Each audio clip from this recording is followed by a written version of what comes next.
Kapag na-diagnose na kayo ng anxiety disorder, ang ibig sabihin nito ay yung katawan mo ay nagre-response na sa'yo sa pamamagitan ng mga pangit na pakiramdam.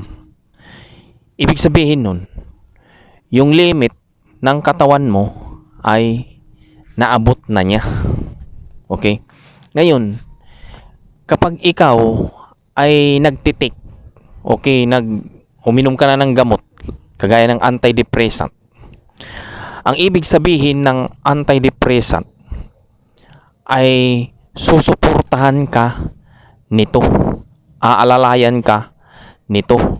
Ngayon, kapag kumakalma ka at kumbaga nagpa-function ka, yun yung pagkakataon mo na kumbaga babaguhin mo na yung sarili mo doon sa mga kung ano yung mga ginawa mo na hindi tama. Dahil yun yung dahilan kung bakit nararanasan mo yung discomfort na ayaw mo.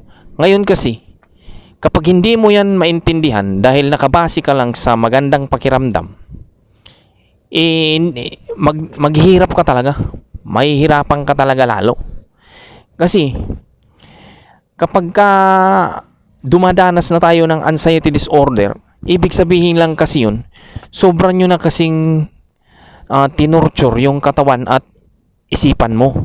Ngayon, nagre-response lang siya through discomfort. Ngayon, malalaman kasi natin, di ba? Kasi nagpa-check up naman na tayo lahat eh. Wala namang nakita, di ba? Kaya ang diagnosis is anxiety disorder. Kaya nga ang paliwanag, kapag dumadanas na tayo ng mga discomfort o sintomas ng anxiety disorder, iyon yung response niya sa atin. Na ibig sabihin, kumbaga yun yung mensahe na sinasabi nga niya sa atin na ayaw niya yung ginagawa natin. Ngayon, kapag patuloy kang halimbawa, nirereklamuhan mo yun dahil ayaw mo ang maramdaman yung discomfort, ibig sabihin, ilalo ka talagang mahihirapan. Kasi yung akala mo kasi na dumadanas ka ng discomfort, hindi na nawawala, lalo kang naghihirap kasi hindi na nga nawawala. Ang nagpapatuloy lang talaga na lalo kang naghihirap kasi reklamo ka ng reklamo. Kumbaga yung nararamdaman mo, gusto mong puksain. Kumbaga gusto mong mawala. Kaya lalong hindi nawawala kasi hindi, kumbaga na-torture na nga yung katawan mo at saka yung isip mo, lalo mo pang tinorture sa pamamagitan nga ng pagtanggi mo dyan sa nararamdaman mo. Kumbaga ayaw mong danasin, ayaw mong ramdamin, gusto mo na lang na, sa madaling salita, gusto mo ng shortcut, gusto mo ng instant na paggaling. Paano ka nga gagaling?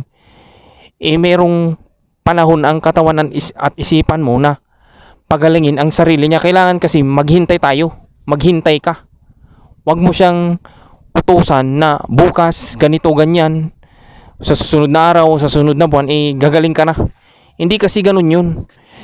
Meron niyang kakayahan na pagalingin ng katawan at isipan mo yung sarili niya. Kaya ang kailangan mo lang talagang gawin dito, suportahan siya sa pamamagitan ng wala kang gagawin, hindi mo rireklamuhan.